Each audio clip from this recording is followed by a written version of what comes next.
In our last lesson, we taught you how to count basically to infinity, how to give the time, and how to tell the date. All useful stuff, no doubt about it.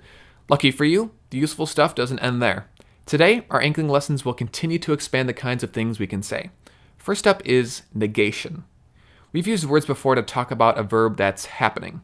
What about a verb that isn't happening? Inklings use the word jo. Simply place jo before a verb to indicate that the verb is not going on. Examples.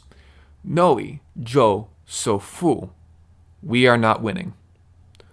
Uyarédu jo si oyuwái. The cat is not old, although Judd is apparently several thousands of years old.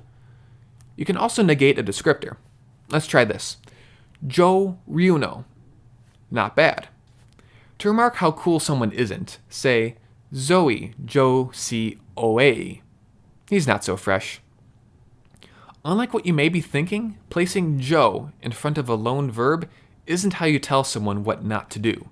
You see, in Inkling there's a special word that they use when giving a command. That word is toya.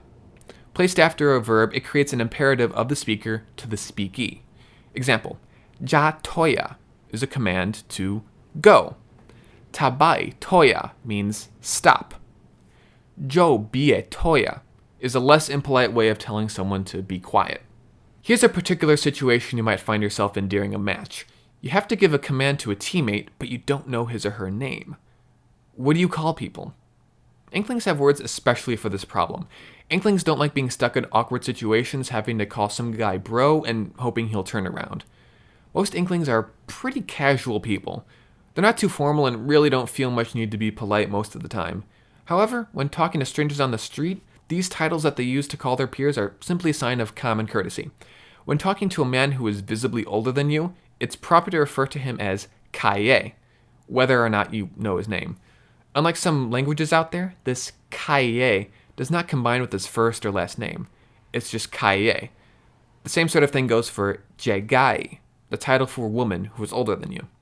For your juniors, it's not uncommon to call younger boys eyuwái and younger girls ayomai.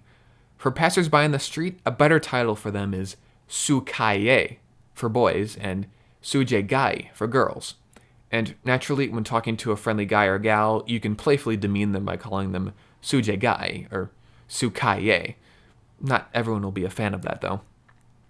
And with these helpful tips, you have all the tools you need to be a salty tryhard. I will leave you with 2 sentences for you all to translate and leave in the comments. Zio yo gai jo si zubeyoi.